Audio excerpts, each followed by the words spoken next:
Assalamualaikum warahmatullahi wabarakatuh. Hai semuanya, perkenalkan saya Difta Salendri dengan NIM 180141490. Saya dari kelas 5C Prodi Pendidikan Guru Sekolah Dasar Universitas Muhammadiyah Bangka Belitung.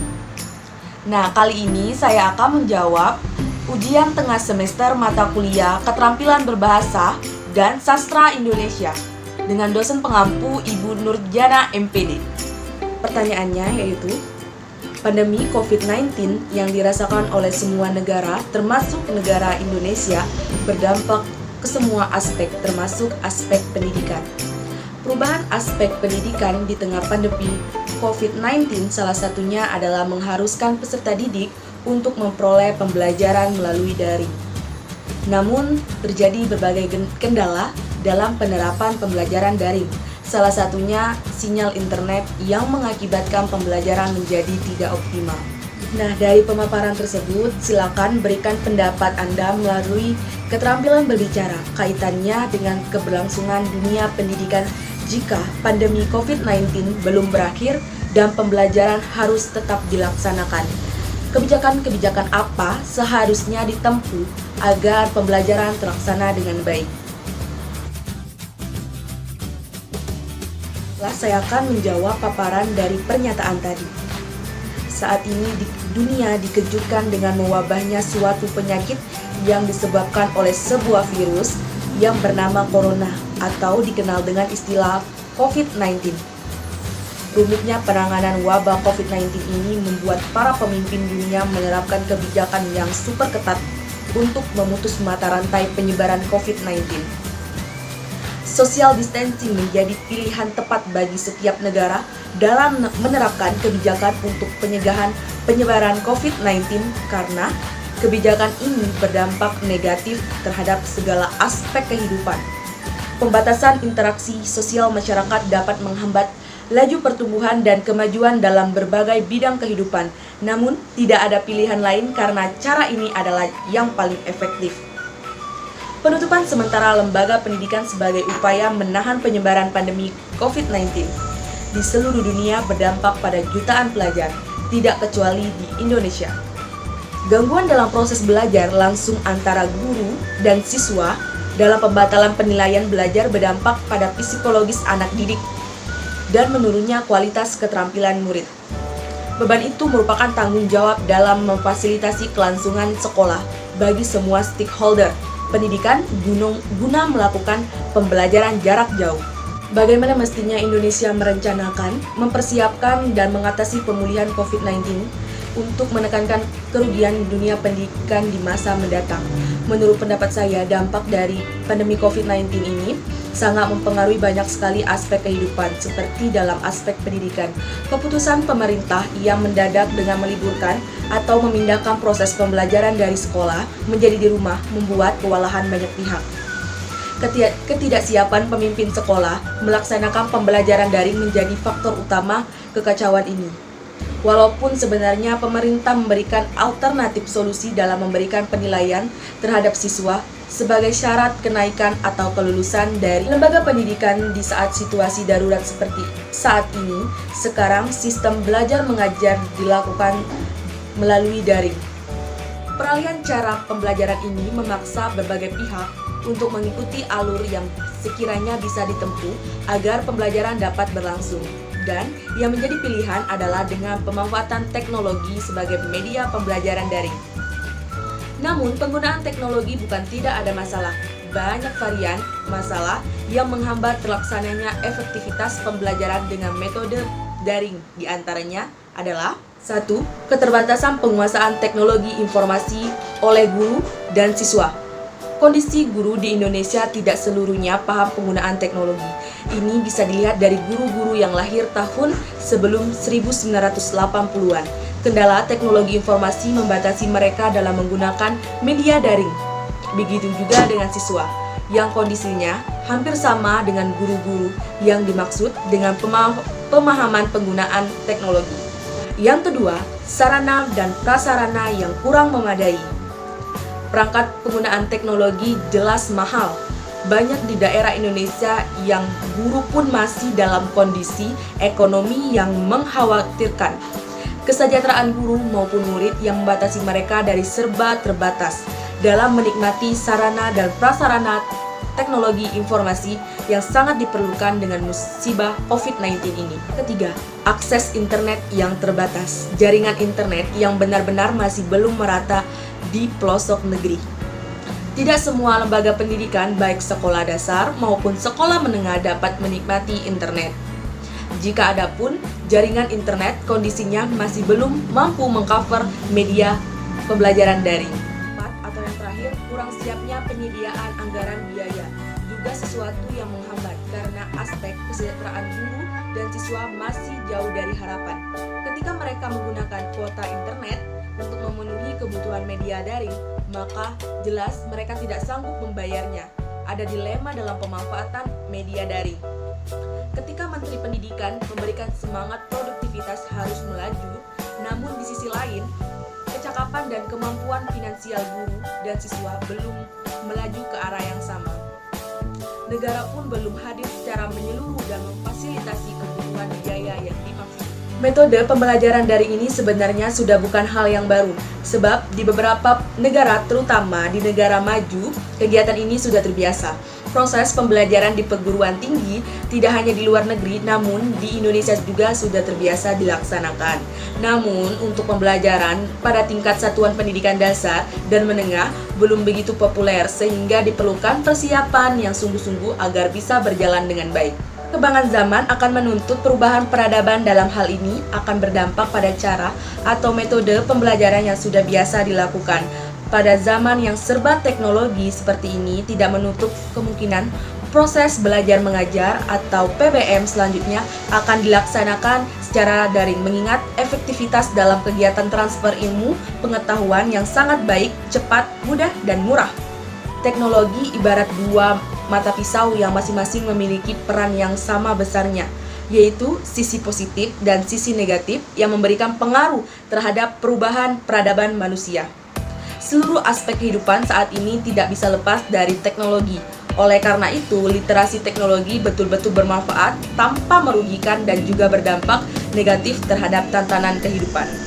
Langkah strategis dan solusi bagi dunia pendidikan Indonesia dalam penanganan dampak COVID-19 pada dunia pendidikan, seluruh stakeholder harus bahu-membahu berbuat.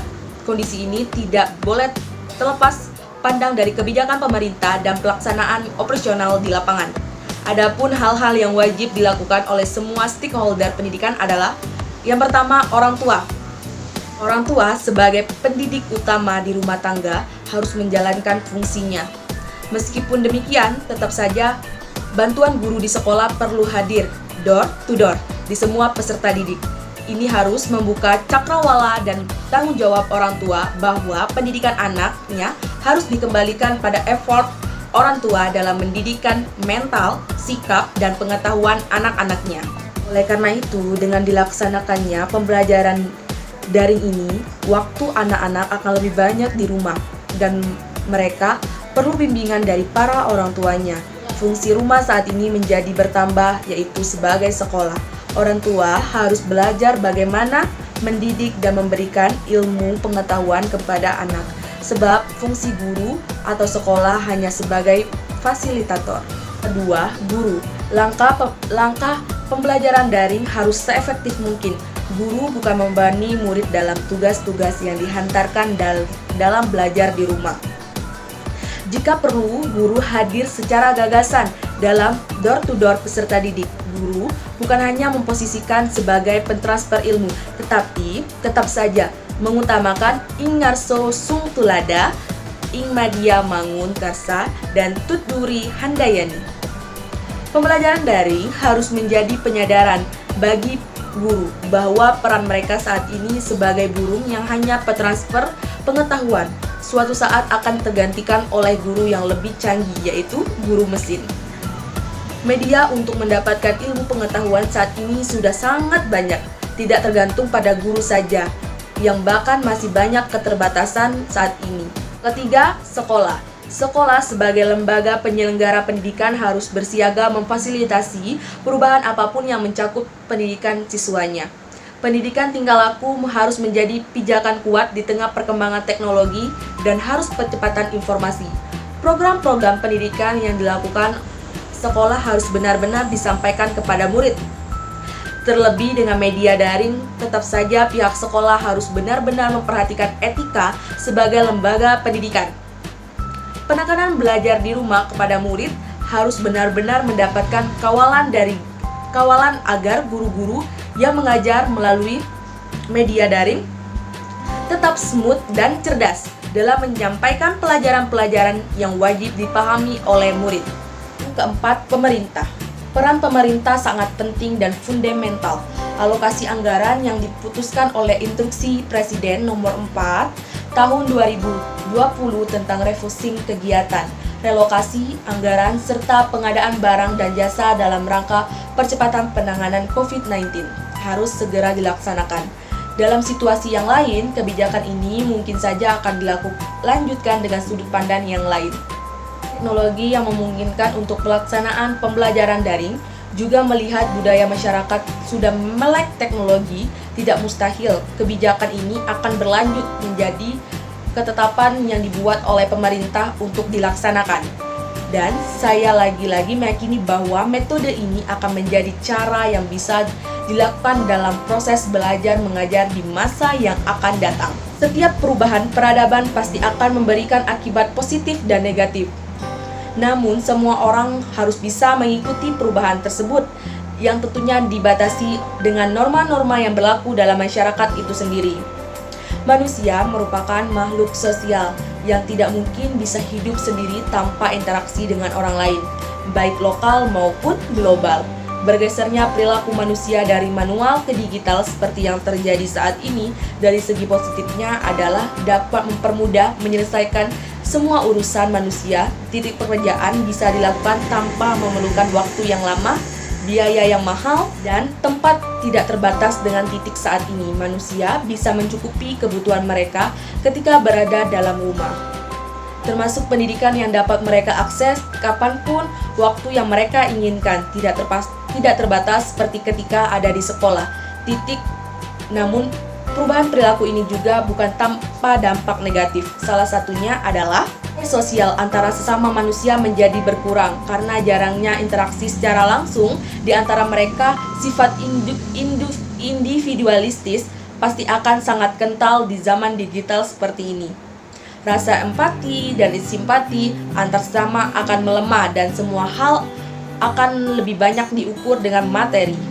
Kebijakan belajar di rumah pada situasi pendidikan jelas menyebabkan gangguan besar seperti pembelajaran siswa, gangguan dalam penilaian, pembatalan penilaian, peluang mendapat pekerjaan setelah lulus pendidikan, pembatalan penilaian rubrik untuk kualifikasi dalam seleksi pekerjaan. Bagaimana seharusnya pemerintah Indonesia melakukan yang terbaik untuk penanganan ini? Sekolah memerlukan sumber daya untuk membangun kembali kehilangan dalam pembelajaran. Ketika mereka kembali membuka aktivitas pembelajaran, recovery untuk pemulihan ini harus dilakukan secara tepat dengan pengalokasian anggaran, kan harus berkoordinasi dengan menteri terkait agar lapangan kerja padat karya kembali dibuka dan disegerakan. Namun ini semua adalah mungkin cara Tuhan dalam menjalankan roda kehidupan di dunia ini. Semoga kita bisa semakin baik dalam menjalani kehidupan di akhir zaman ini. Amin. Menurut saya, agar pembelajaran tetap terlaksana dengan baik, maka perlu dilakukan kebijakan seperti pertama, harus pintar dalam membagi waktu. Atur waktu belajar dengan teratur, kerjakan dengan fokus tugas yang dibebankan guru atau dosen. Hal ini lebih mudah dijalani jika pihak sekolah atau universitas memberikan batasan jadwal akses daring kepada murid-muridnya. Hal ini akan berbeda jika penyedia layanan pendidikan memberikan fleksibilitas penuh kepada pelajar. Para siswa mesti mengatur sendiri jadwal belajar mereka, mempersiapkan teknologi yang bisa digunakan sebagai sarana belajar. Para pelajar harus mengetahui peralatan-peralatan apa saja yang dibutuhkan untuk melakukan pembelajaran jarak jauh. Tidak semua sekolah sudah menyediakan layanan belajar daring yang memadai. Oleh karenanya, beberapa platform belajar daring dapat dilakukan. Belajarlah dengan sungguh-sungguh. Penting bagi pelajar untuk berusaha fokus dan konsisten selama waktu belajar yang ditetapkan. Hindari segala macam distraksi yang berpotensi mengganggu proses belajar. Jika memungkinkan, tetapkan ruang khusus untuk belajar dan menjauhkan diri dari gangguan anggota keluarga yang lain. Harus adanya komunikasi antara pelajar dan pengajar. Kendati tidak harus dilakukan dengan tatap muka, komunikasi mesti terjalin dengan baik untuk menghindari kesalahpahaman. Gunakan momen-momen semacam ini untuk mengasah keterampilan komunikasi daring yang dilakukan. Jika memang belum yakin dengan hasil tugas yang dikerjakan, segera hubungi pengajar. Lakukan sesegera mungkin untuk menunjukkan komitmen bahwa kita serius untuk belajar. Baiklah, itu saja paparan dari saya. Apabila ada salah kata, saya mohon maaf. Kepada Allah saya minta ampun. Wabillahi taufiq wal hidayah.